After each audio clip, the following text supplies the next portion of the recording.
like a 200-foot long piece of highway with real cars, and that's where Tom Holland and Alfred Molina actually were.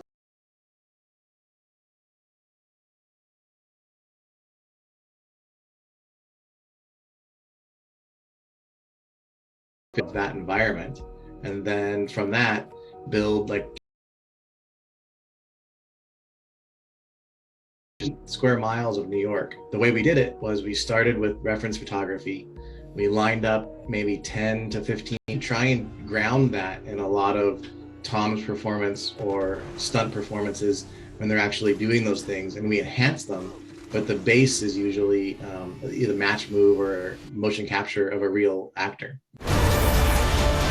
To Oscar glory, whatever that means. Anyway, that's it from us for this week.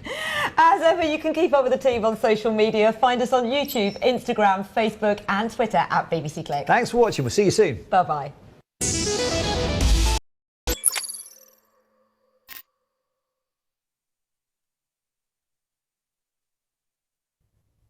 Hello there. Thank you for joining us on this extended look at world weather. Going to start off, first of all, in North America, where the satellite picture is west and bring some rain as we move into Monday. Let's move away from North America to Mexico now, where it's largely fine and quiet. Same for Central America, a few sharp showers down into Costa Rica and Panama, but that trailing weather front that's eased the way through the Balkans down into mainland Greece and Turkey, bringing some intense rain and much cooler weather below average temperatures for the time of year. That same system could have an issue across the far northeast, across parts of Libya, also into northern Sri Lanka, but generally speaking across India and Pakistan, the significant story is still the heat, with temperatures still widely in excess of 40 degrees. Now let's move to Asia, where we're seeing some heavy rain easing away from southern areas of this cold front that is clearing through. An improving picture in Perth, but it is cool. We've got some heavy rain pushing down into Victoria, and that rain eases away from Tasmania, but gradually it's going to nudge towards the South Island of New Zealand. So cooler conditions behind it. With an imperial past and a wealth of cultures, religions and ideas. It all happened here in Vienna, the world city. Vienna, Empire, Dynasty and Dream on BBC. To film the very first volunteers to receive one of the vaccines during the trials. It is science we have to thank for giving us this route out of the pandemic. Coronavirus is going to be with us for years to come. We're going to have to learn.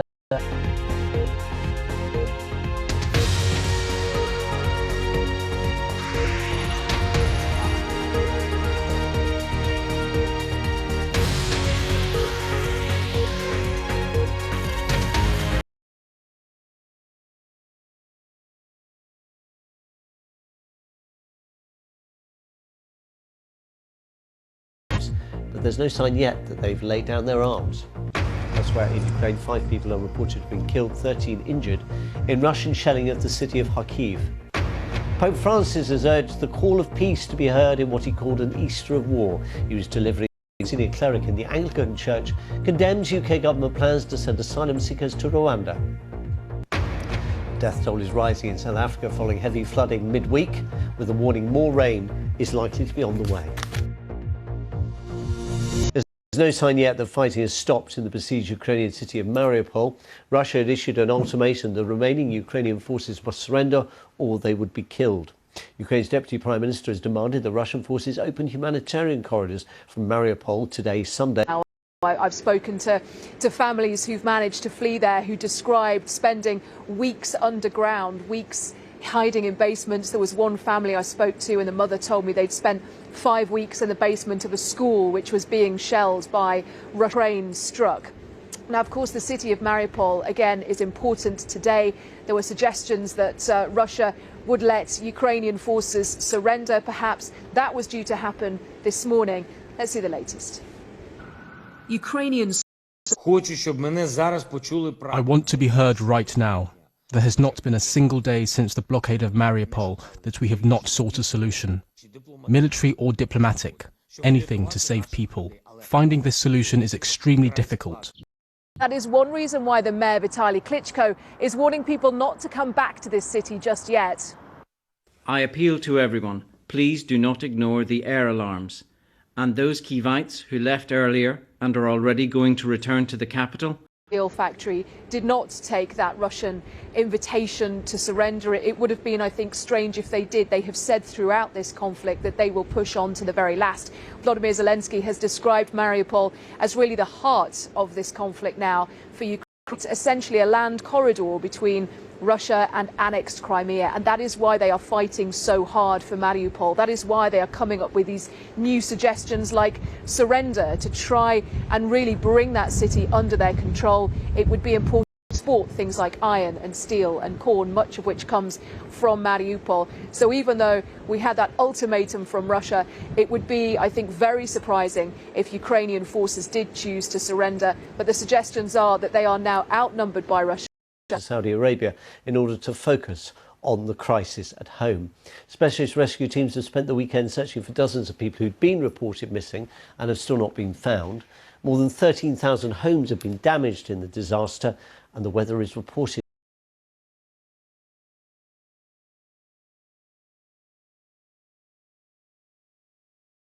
searches for the missing. A recovery operation is underway here at the Kokoba informal settlement just north of Durban.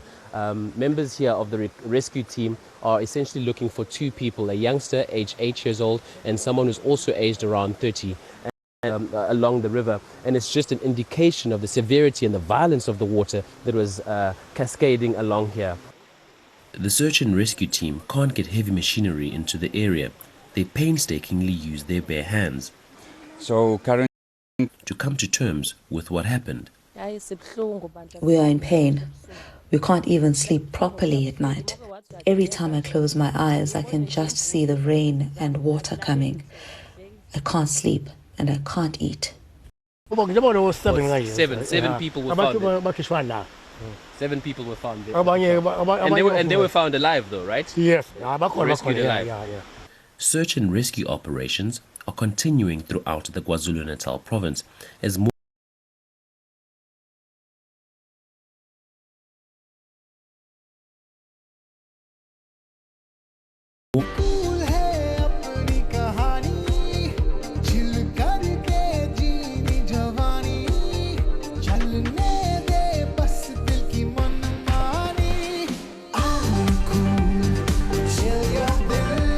gender or politics, and very often the works test the boundaries of censorship. There it is. It's beautiful, beautiful, so enigmatic. A Neanderthal woman or man or child made those marks for a reason. Inside, migrants started throwing rocks and bricks and branches towards the Polish forces. A week of commemorative events in honor of Archbishop Tutu is well underway all over South Africa. There's more trouble here in the Netherlands. Lives overnight, you had people rushing to their basements. We break stories from more places than any other international news broadcaster. We are the leaders in global breaking news. Please, quick now. The man is wielding a knife and he's threatening me. He's killed David Amos at Belfast Methodist Church. News coming through from Westminster in the last few moments. They say he's got a knife. He's just stabbed him. He's in the main church.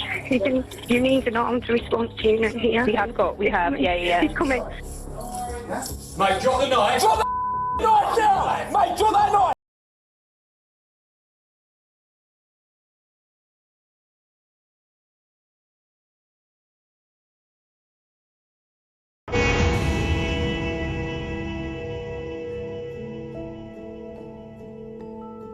Leigh-on-Sea, Essex. What should have been a normal day. Local residents waiting to see their MP. MP par excellence. So David Amos was a real character. He was always willing to come on air, even if he knew he was going to get a bit of a hard time and ask some difficult questions he didn't necessarily want to answer. 2021. A regular event to meet constituents turned to tragedy. It's a carving knife, a big kitchen carving knife. How big, roughly? It's in his hand. How big would you say that knife is? 12 inches. 12 inches. We can't. He was trying to get it off them. He won't be. He's threatened myself. He's threatened 4 people here. He's wielding the knife now. He says if we don't near him, he will stab us. They say he's got a knife and he's just stabbed someone. If you struck the knife, you could do this. Right, taser. Get up, taser. Come on, on the floor now. On the floor. Get it down. Right, search him. The suspect in the hands of the police. The day started off as a usual day in Leon-C village, and then all of a sudden all hell broke loose. I had just finished celebrating Mass, and as I went into the sacristy after Mass, someone said that there'd been an attack on Sir David. We had police, we had helicopters, we had ambulances, we had terrorist act. Ali was pictured several times on CCTV as he made his way calmly to Leon-C from his home in North London. On the tube and in the street, he was surrounded by unsuspecting members of the public.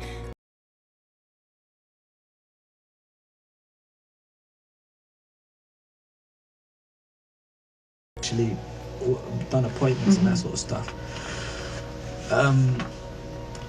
Obviously they meet constituents, but I didn't know it was like a thing where you can just sign up. Mr. Ali had been considering his attack for some time. The real question was, but you know, like going to the Houses of Parliament, you know, trying to spot where they come out of, what they're doing, but you know, obviously because of the attacks, there's police that are armed to the teeth. I'll be honest with you, there's been a lot of times where I've gone out, Sir David Amis, saying that, what's it called, I live in, I think, Westcliff-on-Sea, and she arranged a meeting for me. Okay, keep breathing, okay, because you're panicking, alright, just breathe. Okay, it's fine. Okay, we've got lots of units. It really did send shockwaves through the community. People were upset, in disbelief, shocked, angry. We had to manage all of that, and we also felt that too, and it's been quite painful.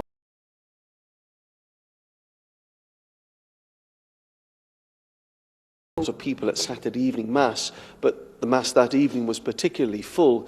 So there was a great sense that this small, tight-knit community wanted to be together very much at that time, united in their grief and united above all here in prayer. He and I had been such close friends. He was my best friend in Parliament, no doubt about it. And I just couldn't believe that he wouldn't be there anymore. It was a sense of shock in this.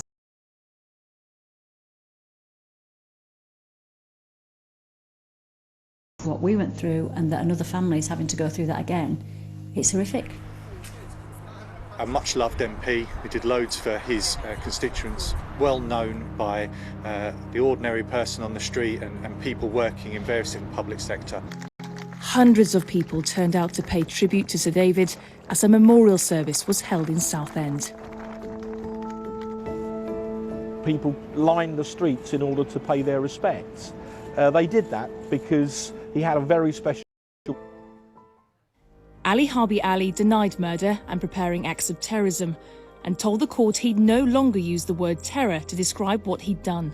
During the trial, the jurors heard that he'd been attracted to Islamic State as a teenager and considered jihad, and Sir David became the target because details about his surgeries were easily available online.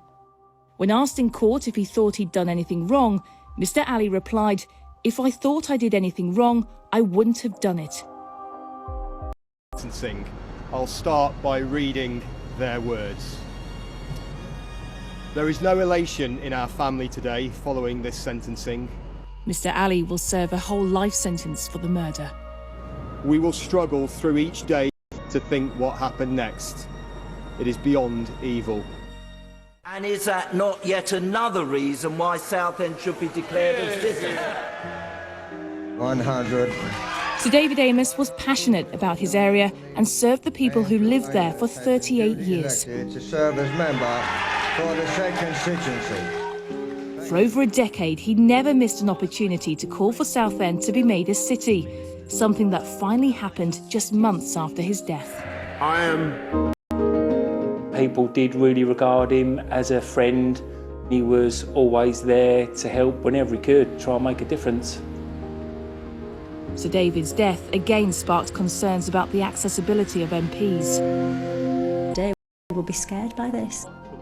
Despite their fears, MPs continue to meet the people who voted for them, as Sir David did. David believed that the fundamental duty of a Member of Parliament was to serve.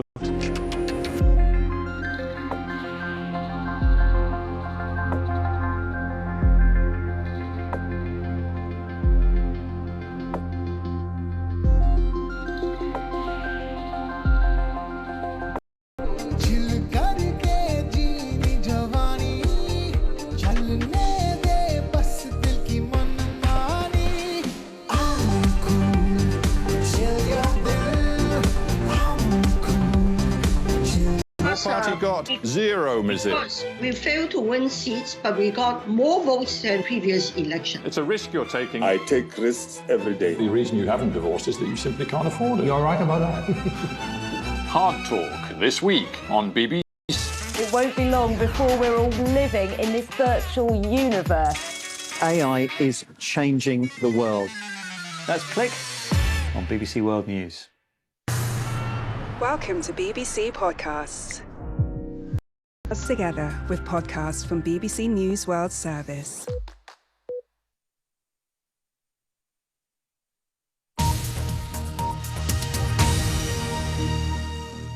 Now on BBC World News, in an exclusive... Volodymyr Zelensky, now regarded by many around the world as a defender of democracy in the face of unwarranted aggression. Mr. President, Clive Murray, pleasure to meet you. I'm very, very well. His wife and children are safe at an undisclosed location. His companions here, heavily armed troops, sandbags and mines. There was no light at all. You kept everything. At the start of the war, they walked around in the darkness here, afraid of... Oh, it's Emmanuel Macron? Yeah, he phoned me. Yes, we have connections. Okay. Yes, that's it. So he's dropped you a message? Oh, I can see it. I don't know. Yes, but he just tried to reach you, my friend. Forces there now. How difficult a fight is that going to be for Ukrainian forces, the battle for the East? I think this is the most difficult situation, the battle for Donbass and Chernihiv. They're bringing there everything they've got left. Also, troops from all over the world are heading there, from Syria, Vladivostok, many various places in the Russian Federation, etc. They rape people, take everything they can, they loot. They're simply destroying our nation. That is what they're doing. That is their wish. The process which exists today, I believe that unfortunately it is a bit slow. I believe that certain problems can be resolved over the phone or during a video call. There is no need to spend years or will this or that country decides to give or sell them to us, and it can be either way, in 2-3 weeks or in a month. Some haven't decided yet. Still, when we talk about the United States, there are simply no people there. All of them have simply been eliminated. Those who stayed were eliminated. There are no buildings. There is nothing alive there. As we walked down the corridor, I told you that initially to liberate people from Nazis. In reality, they have liberated these territories from life. It is simply not there anymore. They've freed them from people. There are no people there and were taken to Russia. Some they stopped from leaving. Others have been able to save themselves using their own civilian transport. We helped them leave for Zaporizhia using their own cars. We evacuated a lot. Someone had a telephone, someone shared some information, someone saw someone else. Is Vladimir Putin a war criminal? Я вважаю, що I believe that How do you negotiate a peace? How do you move forward? How do you sit across the table to try to stop the war? How do you do that? some people in some countries want, or doing everything possible so as not to lose tens of thousands, hundreds of thousands, or possibly millions of people, stopping World War III, doing everything.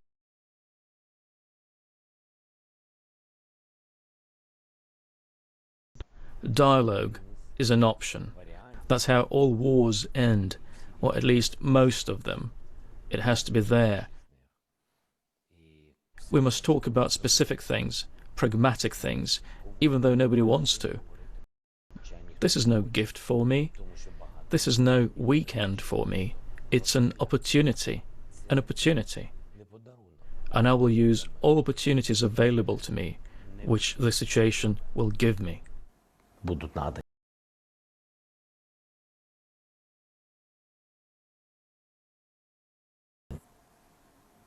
You know, Bucha is in this process closing these possibilities. Bucha, Borodyanka, Mariupol. So I don't have, you know, it's in the long period to speak with us.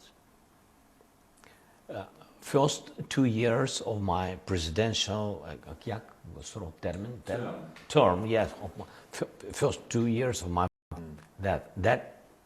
that was the very big, you know, my emotional mission and my you know, humanitarian mission. I wanted, and now they have to think about it. They should think about it. Yeah, they can destroy us, but we'll answer.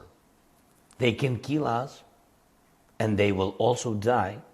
I can't understand. It's terrible. But I'm not thinking about the history or the culture of their country. That is their life. But we're neighbors. That's why it's not their life.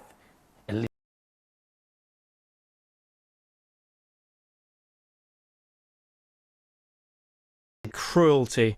I think all of the emotions were there, but all of them, unfortunately I have to admit this, I know those were bad emotions. There was no other emotion but hatred after what I saw in Bucha. Було те, що я бачив в Бучі. Окрім ненависті до російських військових. I wonder if you did enough to prepare your people for all this. You say that you spent the first... Ready for war means several things. A stable economy, a united nation, which means stability inside the country, weapons, and relations with partners who can help you at some point. So on. And that's exactly what we were doing. We talked. Yes, we negotiated various supplies outside of the public view. I don't think you need to be a blogger or take selfies with machine guns or on top of an invasion, which all of you keep talking about. Раніше, щоб бути спокійними, якщо буде вторгнення, про яке ви так всі говорите, і якщо буде, то ж дайте зараз. So if it's about to happen, because you were worried about war. That's how it was. Yes. You have to understand. We knew that Russia could attack at any moment because of the war, and we realized that stability inside our country, as long as we could maintain it, allowed us to prolong this time as long as possible. And this time would be enough for us and for all of our partners. So that's what the context was. That's why we wanted to NATO. That's why we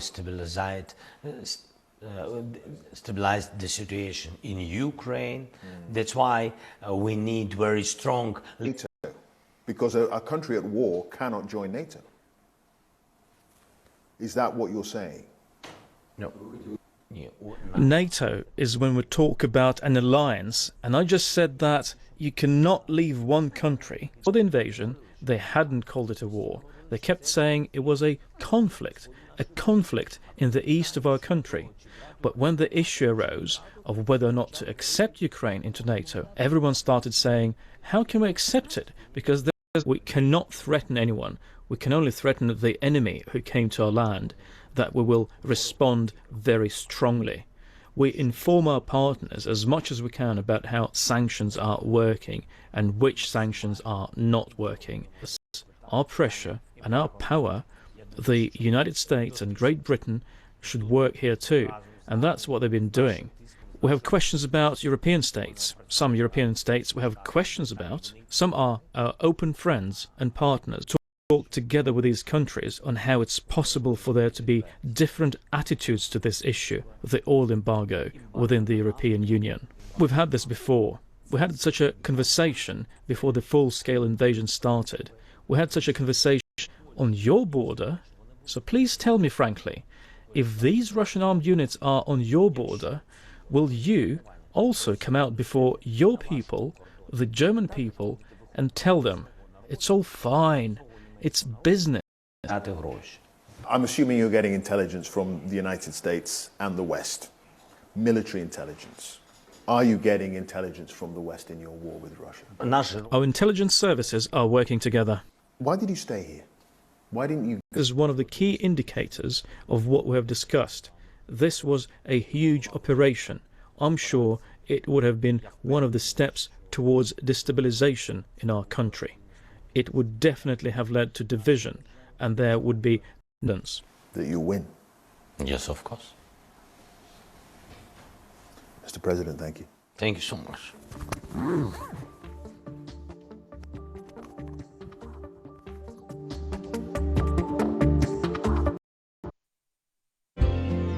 Warm memories wherever you go.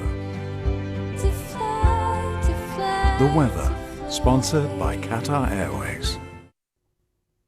Hello, thanks for joining me for our latest look around the world of weather. And there's another area of snow moving across northern parts of the USA, southern areas of Canada, heavy rain to the east of the USA. Bye-bye. The weather, sponsored by Qatar Airways. And control. There it is. It's beautiful, beautiful, so enigmatic. A Neanderthal woman or man or child made those marks for a reason. When I try to paint the act of someone laughing, I mean,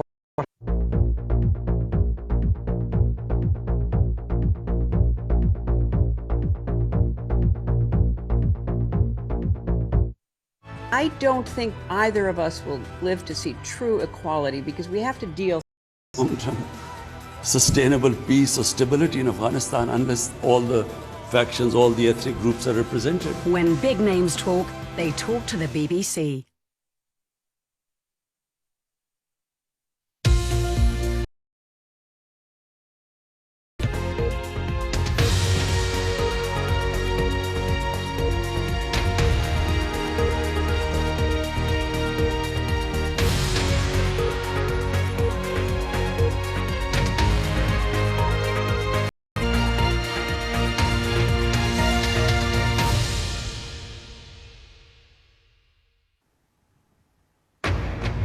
This is BBC News. Welcome if you're watching here in the UK or around the globe. I'm Nuala McGovern. Our top stories.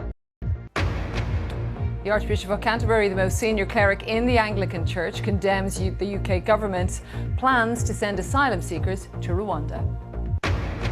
And the death toll rises in South Africa following heavy flooding, with a warning of Deputy Prime Minister has demanded that Russian forces open humanitarian corridors from Mariupol today to allow citizens and wounded Ukrainian troops to be brought out. And just in this afternoon, there have been reports that a series of strikes in the northern city of Kharkiv have... I want to be heard right now. There has not been a single day since the blockade of Mariupol that we have not sought a solution. Military or diplomatic, anything to save people. Finding this solution is extremely... Strikes. Russia says it destroyed an ammunition factory in Brovary early this morning, and that is one reason why the mayor Vitaly Klitschko is warning people not to come back to this city just yet. I appeal to everyone, please do not ignore the air alarms. May there be peace or war torn Ukraine, so sorely tried by the violence and the destruction of the cruel and senseless war into which Many more others, of course, on our website or app. Just go to bbcnews.com. You can see there the latest on Mariupol, that story being followed over the past few minutes and will continue to be couple of days as well, although the shower threat eases a little into Monday. But further north, it's all about the temperatures way above average. We're looking at around mid-40s in one or two spots again. Into Central Asia, got a good deal of drop and then temperatures recover a little. Take care.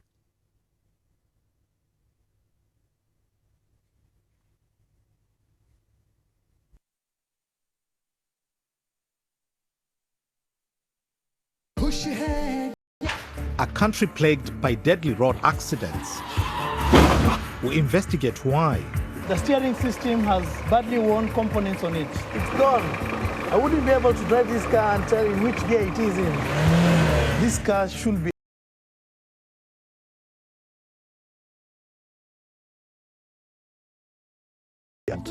I'm Jonah Fisher, and I had a front row seat to Zelensky's incredible journey.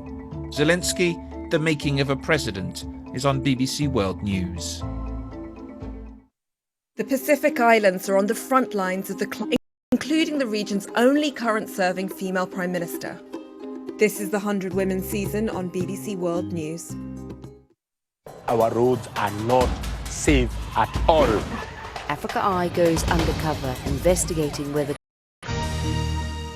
1974 Beirut, at the height of the Cold War, and a prominent Yemeni politician is shot dead in his car. Some say, had he lived, Yemen would be a different country today. Now on BBC World News, almost 50 years later, his granddaughter, BBC journalist Mainam. This traffic light. A car.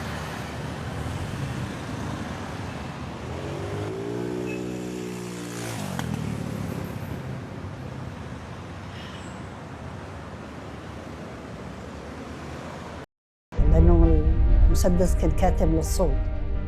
I think if Muhammad had lived another 20, 30 years, Yemen would have been a totally different country. 5 bullets were fired from this car that landed.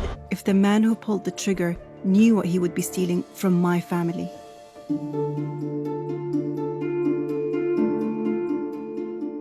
مرح متفتح بنتكلم بيحفز تفكيرك. To understand the circumstances surrounding my grandfather's death, we need to peer back into history.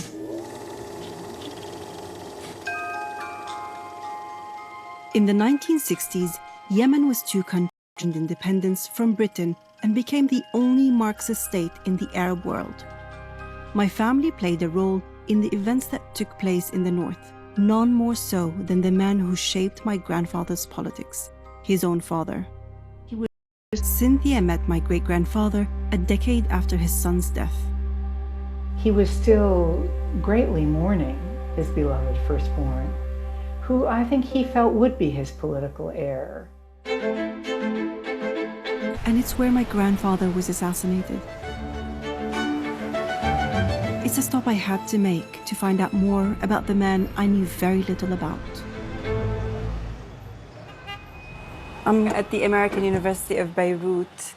شخصيتي في البلد كانت عندما غادر والدي مدينة تعز إلى عدن.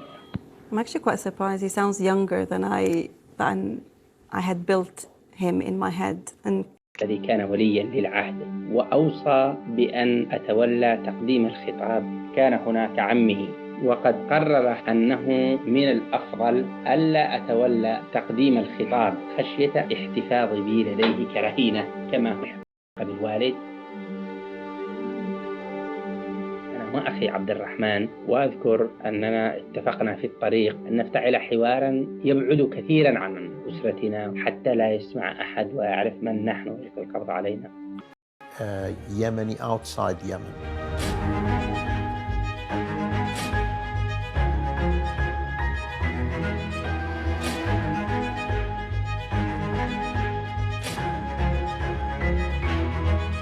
Rifles in the streets. Why shouldn't we just enjoy the music? But nobody wanted to.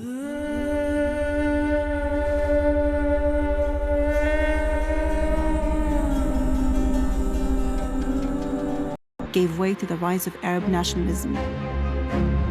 Amidst all this was Yemen, an impoverished nation weakened by decades of civil war, exacerbated by foreign interference, trying to find its place on the international stage. Those who knew my grandfather say he believed dialogue was the way to fight for change. But I'm also now learning that his tenacity often rubbed people the wrong way. Do you remember your first impression of him? I was scared. He was full of revolutionary ideas.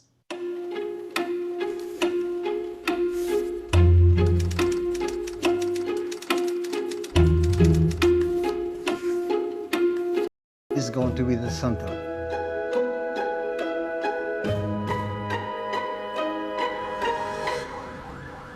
I'm slowly piecing together an image of a determined man who pushed hard for the vision he had for Yemen, despite the established republic still emerging from decades of oppressive and isolating rule ever stood a chance. ولكن ظللنا دائما نقول لن نحل المشكلة في بلادنا إلا بأيدينا.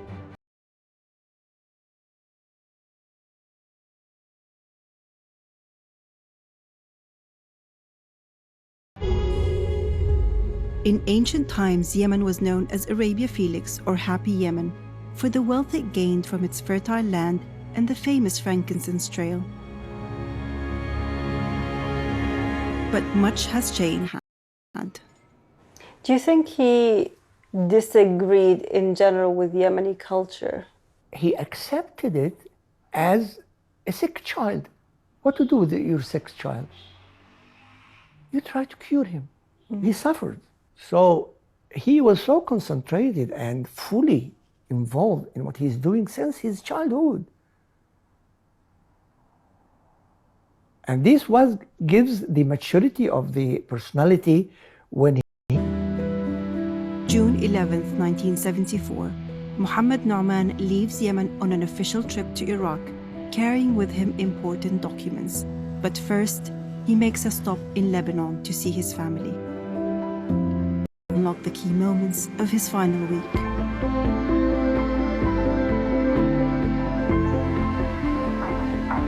صباح الخير، كيفك غالية؟ أنا ما انتبهت إنه هو اغتيل بلبنان، بس بما إنه بلبنان فأكيد رح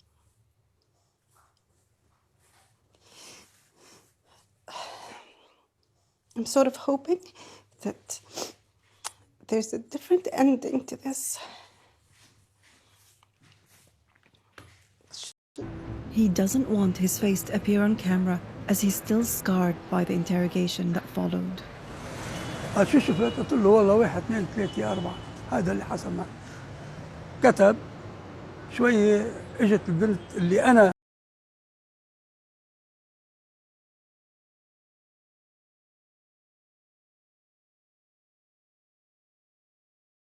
body. It's a fact I only found out about recently. This is the first time she's ever spoken to me about it. ما حدش سمع أصلاً إن في رصاص. أنا ظنيت إنه الزجاج ناثر لسبب ما، لأنه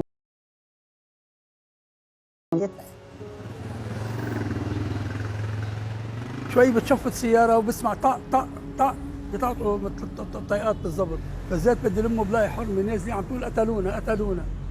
دخيل الله قتلونا. لاحظت إن ما حدش تليفون للإسعاف. احترنا شو بدنا نعمل؟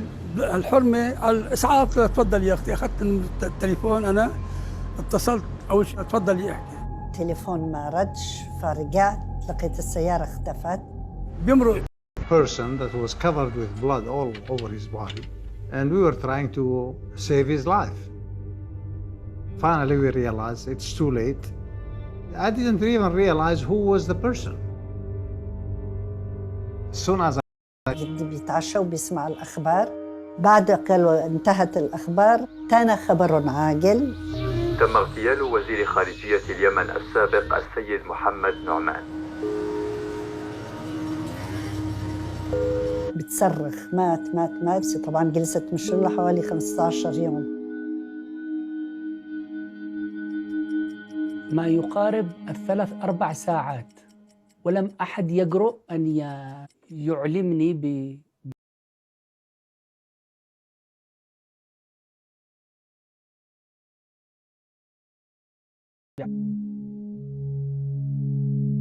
من يوم ما فاتني وراه شدو البلاء والورد لونه لون الحجرة.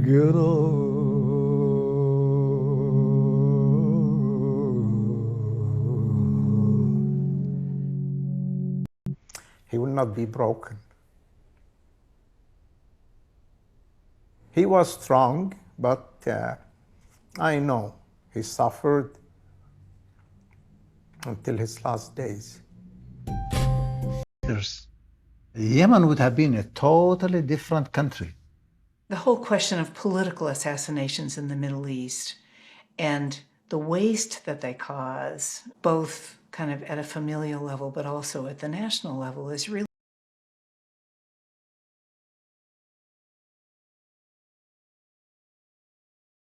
investigation file. There is, however, a small but significant detail that emerged from witnesses I spoke to. We know that a silencer was used in his killing back in 1974. So what does that tell us about the assassins?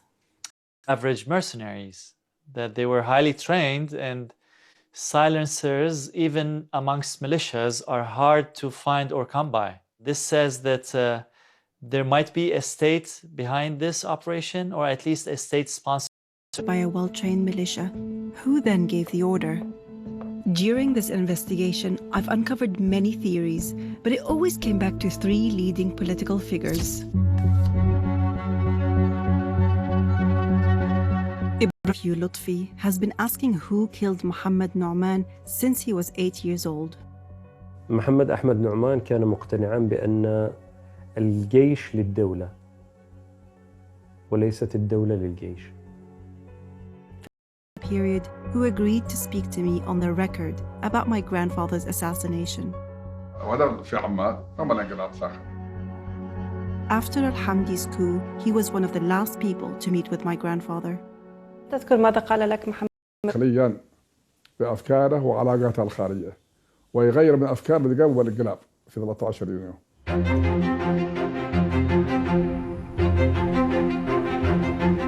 To find out what my grandfather did after the coup, I'm in detailed records. Here I find entries from when Al-Hamdi took over North Yemen. The 17th of June, which is 4 days after the coup, my great-grandfather Ahmed writes, I received a call from the minister, and the timing make Al-Hamdi a logical suspect. But that theory was quickly dismissed at the time. Those who hated Ibrahim al-Hamdi put the blame on him because he was not in good terms with Muhammad. Out of character for him. He came to power in a bloodless coup and ruled North Yemen for 3 years before he himself was assassinated. And like my grandfather and many others, his murder was never resolved, and his family, the coup in Yemen meant he was no longer in office to make that trip. I can't believe I'm holding the letter that my grandfather was carrying with him, the letter that never made it to Iraq. I found this among my family archive. The nationalist Ba'ath Party. In 1974, al-Bakr was the president and Saddam was the vice president, but who was in power? Saddam was completely in power in 1974. So why would... Before it found its way to al-Bakr. And of course, Saddam wouldn't want to kill someone on his own turf because that'll be all on him. So that's what makes Beirut an ideal spot for that. His claim to fame was violence. If anyone threatened him by 0.5 percentage point, he'd take them out. About Iraqi meddling to distract from their own coup. يعني هؤلاء هم الانقلابيون وليس الانقلاب البعض. The third theory points at the man who ruled South Yemen. الاتفاقية بين اليمن والعربية السعودية. This border treaty between Saudi Arabia and North Yemen was endorsed by my grandfather almost 40 years later to continue the. Abdullah al-Hajri was another Yemeni politician who endorsed that same agreement. He was shot in a car in London 3 years after my grandfather's assassination. There were speculations that tied the two murders. كان رجل يمتلك ذكاء وعبقرية فذة ونادرة، وكان يبدو هناك ترتيب ما بين اليمن بشطريها، ما بين العراق أيضا، لاغتيال الرجل لأن إحدى العقبات أمام حكم القبيلة والعسكر. I tried to reach out to southern officials from the time to find out more about their relationship with my grandfather, but none would agree to an interview. ما حد فيهم رضي. هيك وصلت ل2 شاكر نصيف بس طلعوا ما خصهم بالحادثة. But I haven't been able to find a trace of him, which makes me wonder whether he survived the attack. I thought Lebanese newspapers might have followed up after my grandfather might know. تحقيق مع ميشيل من قبل الخاطفين سئل كثير عن موضوع محمد النعمي. And before he was kidnapped, he was trying to find out who killed him. أكيد كانوا عارفين شيء. Seemed to threaten powerful movements across the region. اللي قتله هو اللي قتل العالم العربي. مقتل جدك، خطف ميشيل، تدمير لبنان، خطة محكمة لإنزال العرب. Investigating my grandfather's assassination in Beirut in 1974. We've been looking for this for months and months and months.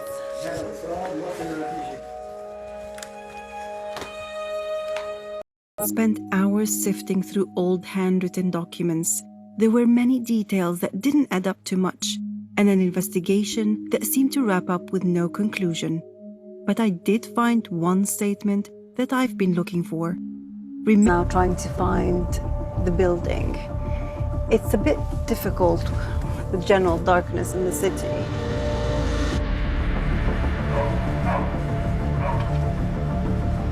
We've found the building where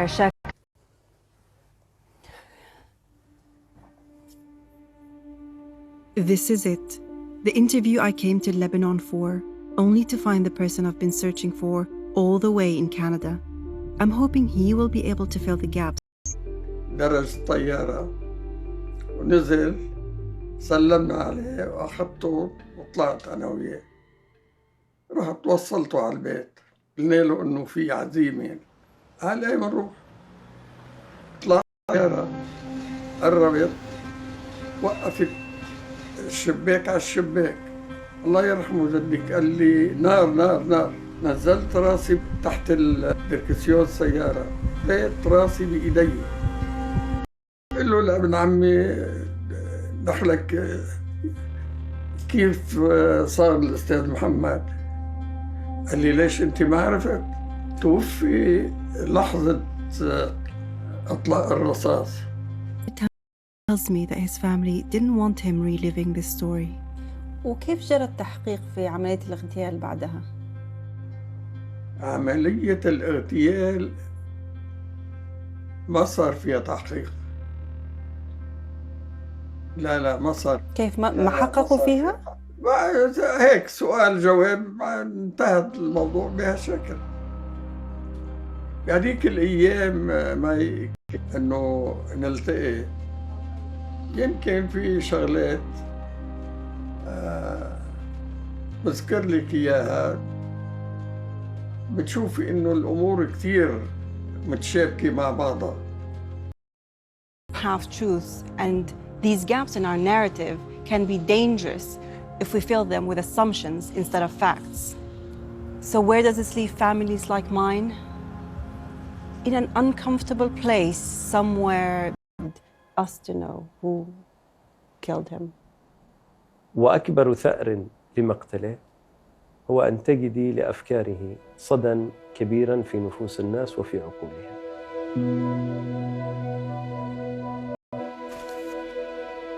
بعد مرور 40 يوماً على استشهادك وأنا كبير على البكاء، ولو شئت أن أبكي دما لبكيته عليك.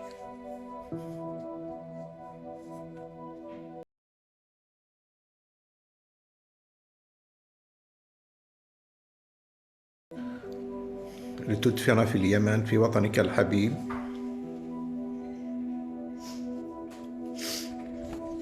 ورفعك عاليا ليراك الناس جميعا وليسمعوا صوتك المدوي.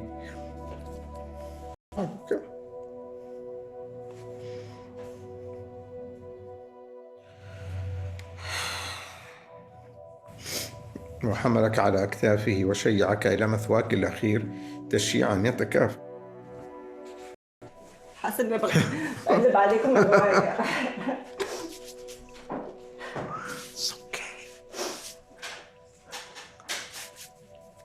It's okay. It will be fine. Only way to silence him. I don't know if Yemen's future would have been different had my grandfather lived. But what is certain is that for us, his family, the short life he lived mattered, and his absence is still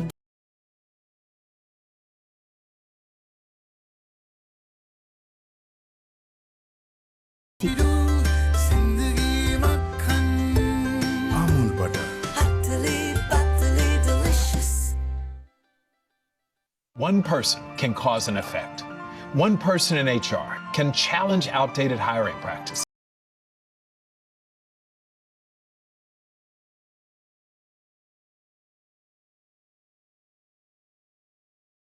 Others to not only dream of change, but to create it. The actions of a few affect the lives of many.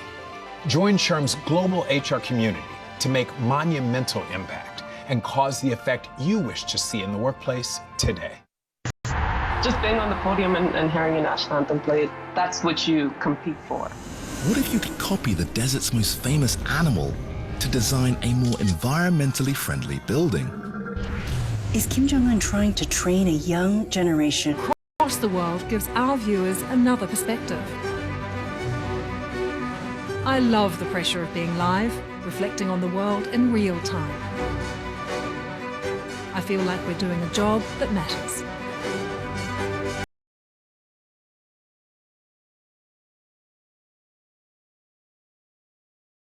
This offensive, sending its troops across the border into a sovereign nation. If Vladimir Putin expected his troops to be met here as liberators, then signs like this all along the roads here are sending a very different message. We are the leaders in global breaking news.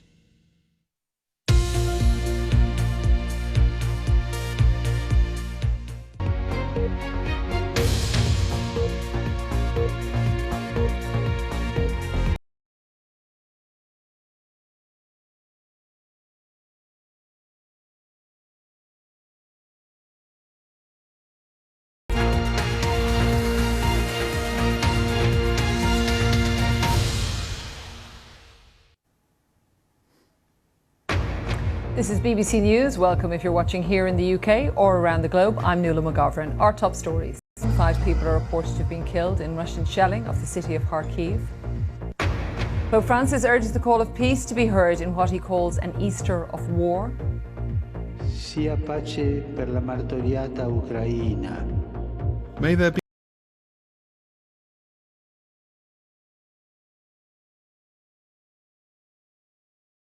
Africa following heavy flooding with a warning of more rain on the way.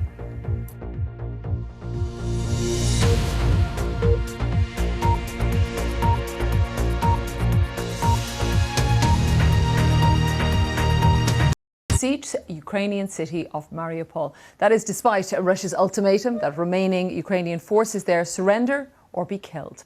Ukraine's Deputy Prime Minister has demanded that Russian forces open humanitarian corridors from Mariupol today to allow citizens and... I've spoken to families who've managed to flee there who described spending weeks underground, weeks hiding in basements. There was one family I spoke to and the mother told me they'd spent 5 weeks in the basement of a school which was being shelled by Russian forces. To be deciding what their next steps will be, how they will respond to that symbolic blow that Ukraine struck. Now, of course, the city of Mariupol, again, is important today. There were suggestions that Russia would let Ukraine... In a single day since the blockade of Mariupol that we have not sought a solution, military or diplomatic, anything to save people. Finding this solution is extremely difficult. Ukraine's east is still being pummeled by Russian attacks. One reason why the mayor, Vitaly Klitschko, is warning people not to come back to this city just yet. I appeal to everyone, please do not ignore the air alarms. And those Kyivites who left earlier and are already going to return to the capital, rages above. Well, the word from Mariupol seems to be that the Ukrainian forces still remaining there, still holed up in the Azovstal iron and steel factory, did not take that Russian invitation to see why Russia are so keen to hold a city which they have frankly razed to the ground in the last few weeks. When we see the pictures of Mariupol, so many buildings destroyed, so many civilians trapped in terrible conditions. But for Russia, it would also be important in terms of the economy of Ukraine. It would mean that Russia controlled a lot of the Ukrainian coastline, those important cities. It would make it very difficult for Ukraine to export things like iron and steel and corn, much of which comes from... Thanks so much to Anna Foster. Well, earlier I spoke with Charles Kupchan. He's a senior fellow at the Council on Foreign Relations and professor of international affairs at Georgetown University. And I asked him if he thought Mariupol would fall to Russia. Unfortunately, the situation... Think the consequences will be when you appear to think it seems pretty inevitable when it happens? Well, you know, those of us who've been watching this conflict since 2014 have always worried. From Donbass, it looks like they're going to connect their forces, and that would enable Russia to take a larger bite out of eastern Ukraine. It would be easier to defend, and they would also have control of the Sea of Azov and the port in there. But do you think that Kyiv is still in danger, for example? You know, it's difficult to say. I spoke to a friend of mine who's there yesterday, and life is almost normal. The restaurants are opening, the cafes are opening, and that's in part because of our objectives. Or do they hunker down and then start pushing westward toward the Dnieper River and Kyiv? At this point, we simply don't know the answer to that question. Yes, of course, impossible to know. And I suppose hindsight is 2020 when we think about 2014. Well, I think NATO is going to continue supplying significant weapons, qualitatively and quantitatively, to Ukraine. Ukraine has done just an amazing job of fighting back, much better than many people predicted. Encourage them to settle for a frozen conflict. Obviously, one issue that looms on the horizon is escalation. If the Ukrainians were to push back against Russian troops in Mariupol or in Donbass, if NATO... who've arrived illegally in Britain. In his Easter sermon, Justin Welby said the policy did not stand the judgment of God. Now, the Home Office said that the UK has a proud history of supporting those in need, and change was needed to prevent people smugglers putting people's lives. Important sermon of the year. The Archbishop of Canterbury dealt very directly with the issues of the day, drawing attention to the pressures felt by many here struggling with the cost of living, and calling on Russia to commit to a ceasefire and withdrawal from Ukraine. Of God. In response to Justin Welby's remarks, a Home Office spokesperson said the UK has a proud history of supporting those in need of protection, but that change is needed to prevent people smugglers putting lives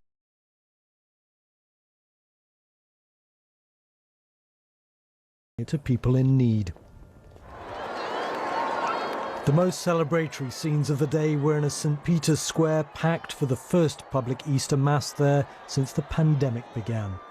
But the Pope's message focused on events in Ukraine. We've seen all too much blood, all too much violence.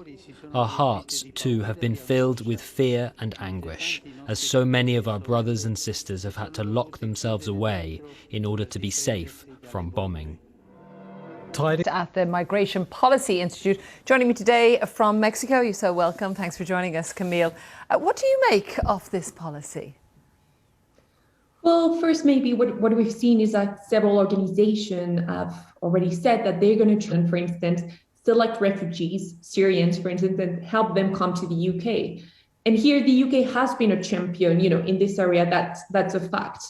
But now there is another way for a refugee to get to the UK, which is to apply for asylum. Way, particularly migrant boats crossing the channel, that they're trying to deter people. But when you look at this globally, I mean, has it been proven to be a deterrent? Are there other policies like this? The third country, a waiting room, as some people call it. Shifting the demography of the one who arrive, especially if there is not a clear message.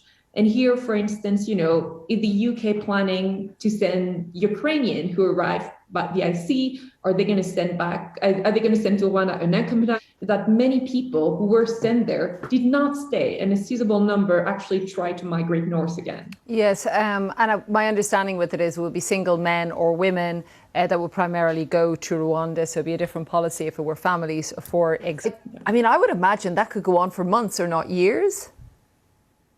Yeah, so I think I would say maybe two obstacles to the implementation. The first one is, as you said, this deal is going to be challenged in the court, but then it's also operational, on their own agenda, on criteria, and this would not mean that they're not respecting their part of the deal.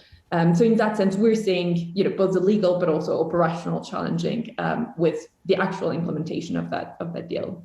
Just very briefly, Camille, what do you think it means? Have been spending billions trying to decrease spontaneous arrival from Africa and addressing what they've called the root causes of irregular migration and forced displacement. And for a country like Rwanda, which is not a transit country, not a main country of origin. Thank you very much, Camille. I know the Rwandan government would say they feel they're helping with the humanitarian situation, but yes, there's a lot of money at stake too. Thank you so much for joining us. Well, let's go back to Ukraine now, where despite warnings from the mayor of Kyiv not to head back to goodbye to their families, their country and the life they knew. But some are now coming back and being reunited.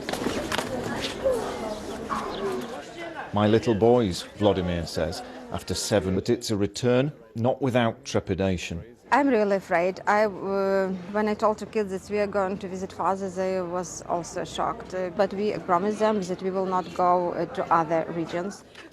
But others are going further. To stay in Poland for a long time, yeah.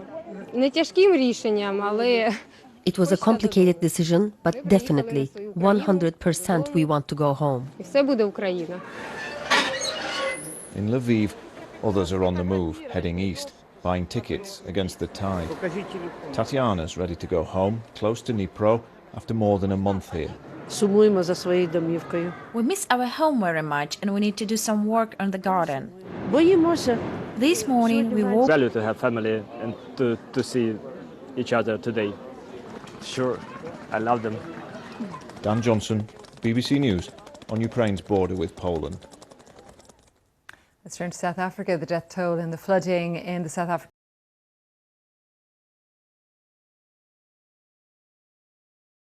north of Durban in the middle of the night on Tuesday. People here ran for their lives as the rising floodwaters engulfed everything in its path. The mangled remains of debris are what's left. Somber residents look on. Along the river, and it's just an indication of the severity and the violence of the water that was cascading along here. The search and rescue team can't get heavy machinery into the area. They painstakingly use their bare hands. So currently we've got 2 community members missing in this area. We brought in K9s because, as you can see, it's a very big debris pile. It's a lot of material to move, a lot of heavy logs, vehicles, household items. So we can't exploit the whole. We are in pain. We can't even sleep properly at night. Every time I close my eyes, I can just see the rain and water coming. I can't sleep and I can't eat. This woman, who lost her house, anymore. Up on the hill, this man shows me where the informal settlement used to be. The floodwaters swept through this area first. And there were people that are also found there as well, right? Yes, at the top. Yeah. Wow. Yes, rescued alive. Yeah. Search and rescue operations are continuing throughout the KwaZulu-Natal province as more remains are being found. Vumani Mkhize, BBC News, Durban. For nearly 2 months, the people of this city and this country have been both shaken and stirred. So what better to meet the mood than a little James Bond? These musicians, some from a local, especially nowadays, to bring some positivity to people at a difficult time. Head north to the besieged city of Kharkiv, and the best place to be is underground. Alexandra and Anton put on a puppet show for the children who have to shelter here.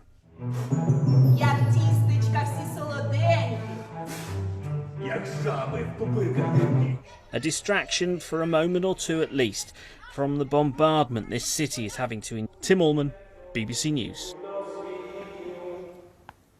thanks very much for watching us here on the BBC.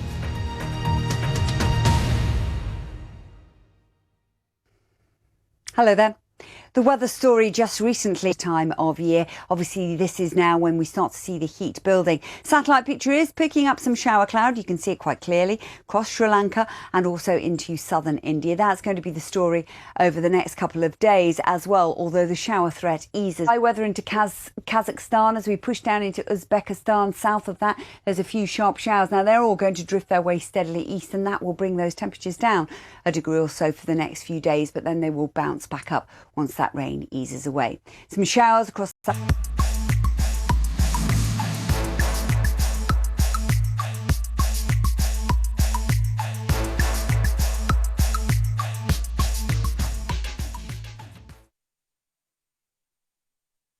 I'm Ross Atkins with Outside Source. This is the extraordinary story of climate change. Vaccines, Europe, the Taliban, Ukraine. Symbolically, it's very important. Let's take this stage by stage. Here's the BBC Stephen McDonald in Beijing. The West has stepped up sanctions against Russia. Let's look at some of the international reactions. Billions more into countering the threat from Russia. I'll hear from the weapons makers and Germany's former defence minister about what difference it'll make. Join me, Aaron Hazelhurst, on Talking Business Weekly, here on BBC World. Volodymyr Zelensky was once one.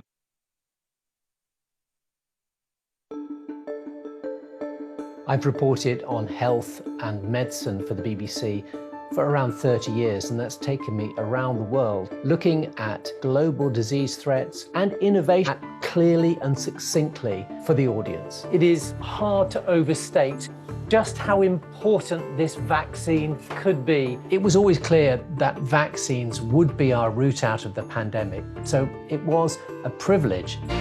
Talking Business is sponsored by LIC. हर पल आपके साथ. Hello everybody, a very warm welcome to Talking Business Weekly with me, Aaron Hazelhurst. Let's go and take a look at what's on the show. Military spending since World War II. Also on the show, a shipping shutdown. One industry leader tells me how the war in Ukraine has left hundreds of crew from around the world stranded in dangerous seas with no way out.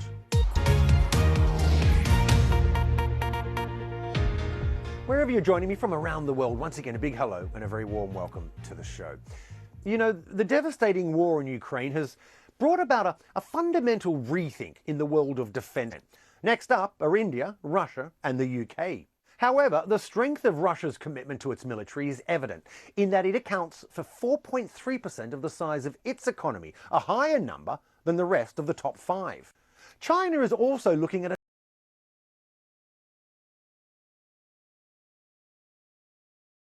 the NATO alliance, along with Canada and 28 European countries, who are also looking to increase their military spending in the wake of the war in Ukraine. Arguably, the most significant move has come from Germany, where the Chancellor, Olaf Scholz, just days after the pivotal moment we face in Europe because of the invasion of Ukraine, but also because it will, of course, add significantly to NATO's capability. Germany is the biggest economy. It's a difference. Another NATO country increasing defence spending is Russia's neighbour Poland, as they try to bring defence spending up to 3% of the size of the economy. They've signed a deal with Washington to buy 250 Abrams tanks worth in the region companies that make weapons, like the F-35 fighter jet. It's made by a group of firms, including the US defence giant Lockheed Martin, whose share price has been up around 30% since the start of the year. Other defence manufacturers have also seen big jumps in their valuations, such as the payment of wages and benefits, such as pensions, as well as on operational and maintenance costs. It is only a small proportion of total defence funding which goes to the big ticket items such as planes and tanks. ES Group, it represents more than 1,000 companies, including big names such as BAE Systems, Rolls-Royce, Boeing and Thales. And so I caught up with its chief executive, the big boss, Kevin Craven. Kevin, a real pleasure having you on my show. Thanks for joining me. Kevin, let's start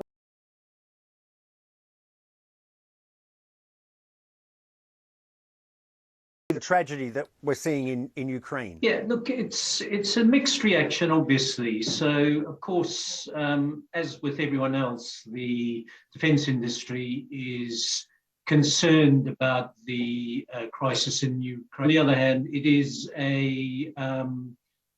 clearly something that is an opportunity for the defence sector. The defence of our freedoms that we take for granted, I think over here, are being challenged. I think China's military spend, it's on the up for the 26th year in a row. I mean, all of this surely music to the ears of your industry. I don't know about music, but certainly a positive drumbeat of higher costs. And I suppose the other thing that to mention is that against the rest of industry coming back after COVID, there is then more competition. Last decade or so, there's been a reduction in spending in defence costs generally, which was then sort of counteracted by, the Donald Trump effect in urging European countries to step as well. Some are saying that, look, we could be at the beginning of an arms race here, and recently the Pope Francis, criticised increased defence spending by Western nations because of the war. He called it madness and said that a new way must be found to balance Western democracies disarming themselves unilaterally if people on the other side of the border or the fence are gearing up for war. So Putin's actions are not going to be repudiated. Until somebody comes up with a different solution, I don't believe there is any reason why our Western democracies should not take the appropriate steps to defend themselves and defend our societies against. Go by Katie, so Katie it is, and let's start with this. Katie, I'm wondering, what does the war in Ukraine tell us about how much both the West and Russia have spent on their militaries in recent years? Well, first of all, it tells us we have spent our own goals. On the other hand, of course, they saw or they sensed a certain weakness in the West and a lack of unity and a lack of discussion when it comes to how we could actually optimize our armed forces and other things. I think that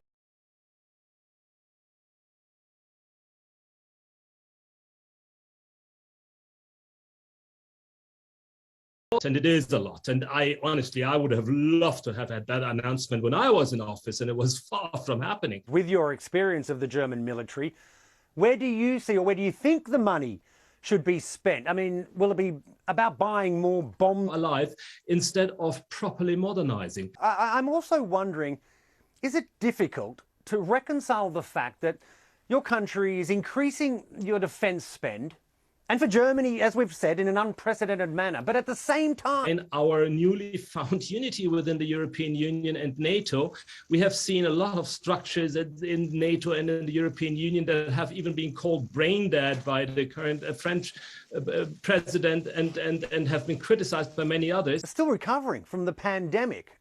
People will be asking, where's this money going to come from? Yeah, we are at the moment, using an interesting trick in Germany, we have witnessed that putting those 100 billion euros into that side budget sounds lovely, because it, on one hand, keeps the traditional normal budget for the whole government and the executive branch alive. On the other hand, we have to say, well, but yes, it will accelerate and will be higher than ever. On the other hand, we also have to say, okay, if this is for all our security, if this is for the sake of avoiding an atomic warfare at one point and other horrible and atrocities that might happen even on European soil, it's worth it. Karl Theodor zu Guttenberg, thank you for your thoughts and your time. Much appreciated, and I'll check in with you soon. My pleasure, Aaron. Thank you. Coming up after the break, worries on the war zone waters.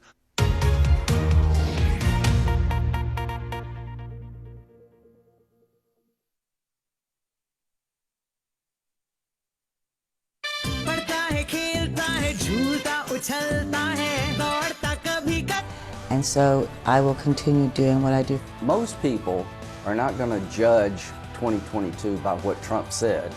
They're going to judge based on life in America. The view of feminism is still really the same, which is that. Welcome back. This is Talking Business Weekly with me, Aaron Hazelhurst. You know, Ukraine's ports, they are a vital part of the global shipping industry. In fact, one of their biggest jobs is to export all that sunflower oil, in danger of running out of their own supplies. It's also causing growing disruption to the global shipping industry. So I caught up with Guy Platten, who's Secretary General of the International Chamber of Shipping, which represents more than 80% of the world's shipping fleet. Wrong time, wrong place. That's precisely it.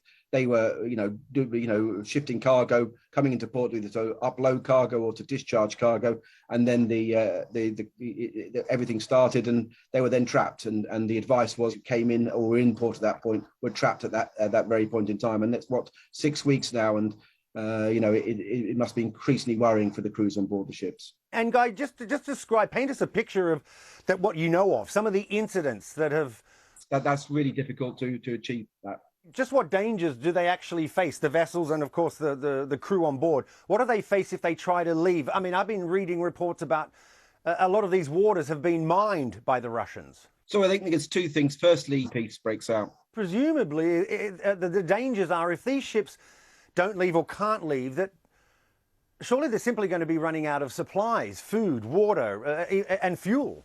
And that's exactly our worry. We're working with stores, but clearly as it drags on, this is becoming under threat, particularly in the eastern ports where it's far more difficult to gain access to the ships. It's a little easier in the western ports to get supplies to them, but clearly in places like Mariupol, it's virtually major exporters of food to the rest of the world. Just for viewers around the world, just describe how important is the Sea of Azov for global trade, and what are the concerns if this isn't resolved soon? Major problem going forward, and you can see this playing out in the weeks and months ahead. The longer this goes on, the more increasingly difficult it's going to source those real supplies, particularly in the Middle East where they and Africa, where they use an awful lot of Russian and Ukrainian grain. What are you doing? We share information, we lobby, we make the case, for example, with the Médecins Sans Frontières, International, the Red Cross, to highlight the plight of seafarers. We continuously share information, what's happening on the security situation, to make it there's a real issue out there with ships and with our seafarers and their safety and well-being. And in a world of rising inflation and higher costs for pretty much everything, if a shipper has a higher cost of insurance, it's 5-6 times more. Guy Platten, my friend, always a pleasure having you with me. Thanks for your time, and I'll talk to you soon. Thanks a lot, Aaron. Thanks a lot. Well, that's all for this week's show. I hope you enjoyed it. Don't forget, you can keep up to date with the latest on the war in Ukraine and how it's impacting our global economy on the BBC News website or smartphone app. You can also follow me on Twitter. Tweet me, I'll tweet you back. You can get me at BBC Aaron. Thanks for watching. I'll see you soon. Bye-bye. In our world, every day is a beautiful one. The weather, sponsored by Qatar Airways. Hello, thanks for joining me for our latest look around the world. In Africa, turning cooler across northern areas, although at the moment there's heat around in Egypt, also into the Levant. Much of the Middle East is heating up. Eastern, southeastern parts of Europe with clouds, some rain, strong winds, and it's on the cool side here. Very